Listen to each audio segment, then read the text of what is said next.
What's up, everyone? Soul here, back with another sort of Convallaria video, and today we are taking a look at HOMA. We're going to talk about how to build her, what she can do, and how she can benefit you in your gameplay if you're lucky enough to get her. If you don't have her yet, don't give up. Keep at her. I'm telling you right now, she is very much well worth your time. Phenomenal unit right here. Without any further ado, let's get right into it. And so first and foremost, let's have a look at this trait. Best partner, we talked about it in the preview. If you haven't seen it, obviously you can go check that out. But anyways, let's go over it. HOMA ignores block, really good, and her physical attack is increased by 5% flat. After HOMA or the ally Balor is with performs a single target attack, Balor will be called to attack again, dealing 20% of HOMA's physical attack as physical damage.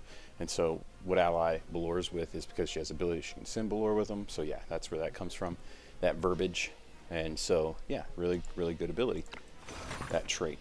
At 5 stars, the effect is improved to HOMA ignores block, and her physical attack is increased to 20%. When she is healthy, her movement increases by 1 tile. After HOMA or the ally Balor is with performs a single attack, Balor will be called to attack again, dealing 40% of HOMA's physical attack as physical damage and stealing 2 random buffs and 1 energy for HOMA. Really good. I'd rank this as a fairly good trait to 5-star. In fact, I need to do a tier list on this, but regardless, I'd say this is a good one to get to 5 stars. It's worth your time and energy to do so, for that energy still and those buffs, obviously, because you don't get that at 4 stars. You get that at 5 stars, which is a really big boost to that trait. Now, having a look at her ranks, down here we can see at rank 1, you're going to need a Castalia. If you don't get a Castalia, it's not the end of the world. However, if you could invest a Castalia in it, it's going to have to be at rank 1, and I'll get into that in a minute. But let's take a look at these abilities. On the right, we got Tacit Choice, and so that's a decision. HOMA can select to choose either Barrel Attack or Cool Breeze, and so Barrel Attack is a skill. It calls Shaheen to deal 80% damage to a single target and inflicts blind and defense down 3, lasting 2 rounds. It calls Balor to deal 40% damage to all enemies within 2 tiles of Balor, with a 50% chance to inflict blind for 1 turn. Really good, powerful ability there.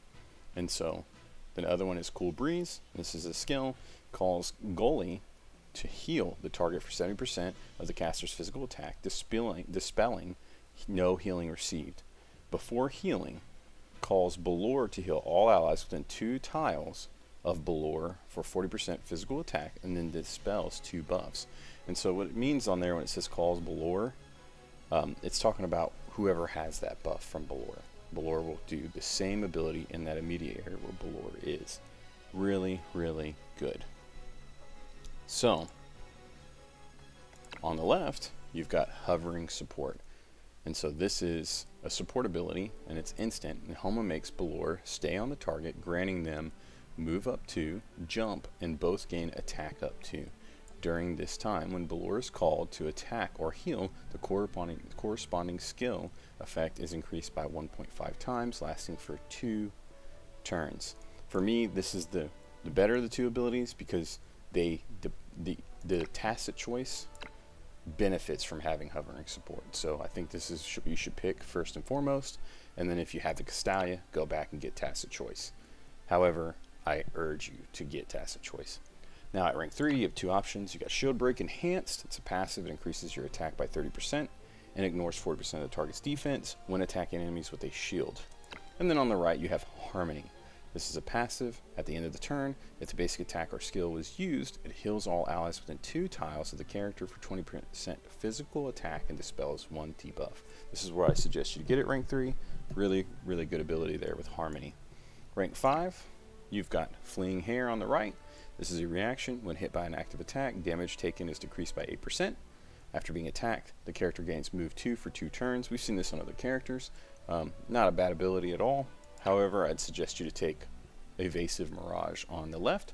And so this is a reaction. When being hit by an enemy, it's enemy's back or side melee attack, HOMA calls Shaheen to inflict blind on the attacker for 1 turn. up to 1 time per round. After a dodge, HOMA performs a strike back, dealing 70% physical damage and retreats by 2 tiles. So in order to trigger this reaction, you got to be hit by an enemy's back or side melee attack. So they got to hit you from those weak points, which they target anyways. And then obviously you're inflicting a blind. It's a really, really good ability there because it decreases their chance to hit with single target attacks by 80%. And then you get dodge. And dodge, of course, is a buff where 1 direct single target attack from an enemy would just outright be negated. And then that strike back, giving damage back. Really, really good. Fantastic ability. Alright, and so at rank 7, you have 2 choices as well. Obviously, on the left you got Scatter. Physical damage deals 70% AoE damage to all enemies in a 3x3 area in the target direction and inflicts move down by 1, lasting for 2 turns. And then you have on the right what I would suggest you to get is Rampage Archer. It's a passive. The character can attack an adjacent enemy when performing basic attacks. If there is an enemy existing within 1 tile of the character, increase their attack by 15% and their crit by 30%. So it's incentivizing HOMA to get in, get close, and to do her thing. And HOMA is a breaker. She's not fragile. She can take some knocks. She can do her thing. And so put her up there.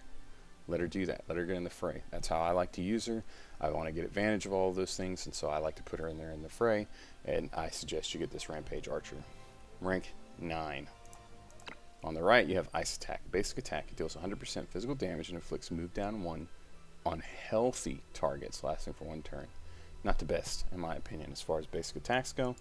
On the left, you got Tangling Flying Knives. Basic attack, single target, deals 100% physical damage after attacking. The character can move again, with the distance being the remaining movement plus 1. This is what I'd suggest you to go with.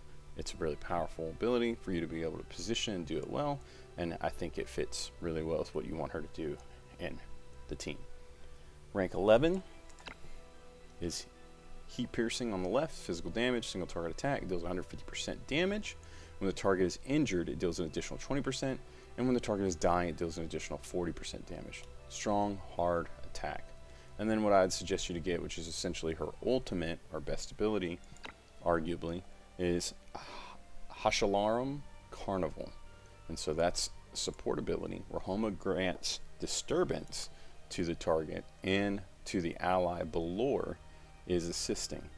They each deal 60% physical AoE damage to all enemies within 2 tiles, additionally inflicting no active skill, no passive skills on the enemies with the target's range. All effects last for 2 turns. After casting the skill, Belor stays with the target for 2 turns. Really, really good. Disturbance. Of course, we've seen this in a couple other translations. That is a dodge. That's the first single target attack that comes. This effect can be triggered only once per round, but it's still powerful in that you get that dodge. It's only the first dodge from each enemy, but it's not only 1 dodge period. It's just the first dodge from each enemy. And so, and I'll show you that in a clip. I think I'll put it in the video. Regardless, really, really good, powerful stuff there. So those are her skills. That's what I'd suggest you to do as far as building her. I don't mean to rush through this. We've all seen HOMA. We talked about it a couple times. Let's get right to the nitty-gritty of it. Let's talk about these weapons and such. And so for me, in my opinion, best in slot on HOMA as a support is Longbow of the Martyrs. I think as a damage dealer, it's still as the main damage or whatever, I think it still does a great job, and it's really, really powerful. But I think Longbow of the Martyrs is what should go on her as a support. Now, of course, another good option for her as a support is Well Hunter, getting those infections out and then ticking away at them, and there's nothing wrong with that. Solid, decent as well. And then, of course, Meteor Line to get those debuffs out is a really good, solid choice. However, number 1, in my opinion, is Longbow of the Martyrs. Those are her support weapons in my mind that I think you should focus on. If you want her to be at the main damage, I think that changes. Best in slot for main damage is Melee Mega Crossbow, in my opinion. I think this is really powerful. I think it does a lot of damage, and I think this is the way you should try to go. And then, of course, you have other options like your Star Raid Crossbow in order to do that good damage. And then, of course, you can just throw in something in there like that Well Hunter to make sure you get those infections and the bonus 20% damage, you name it. Longbow of the Martyrs is not a bad choice for main damage as well because you get that debuff put on the enemy after the damage is applied, but it's still a decent weapon to use. Let's talk about trinkets. Now, as a support, I have really had fun and enjoyed using Crystal Burst armor on her. Now, I do have a habit of trying to find ways to make items work for different characters and trying to bend the rules and trying to figure out different ways to, to kind of just play with the game and the metrics. I really enjoyed this because I'm very much into zoning the enemies and controlling their movement and enticing them to attack certain characters and doing different things. So I've really enjoyed putting this Crystal Burst armor on her, and incentivizing the enemies to target her, and then of course proccing her reaction. And so I really have enjoyed this Crystal Burst armor on her. However, there's lots of definitely other good options, especially if she's the main damage dealer, but even if she's not the main damage dealer, Flying Blade Arm Guard is a super solid choice because that single target attack that you're getting off of it, the sudden strike, that absolutely procs Blore. And so that is always going to be really powerful.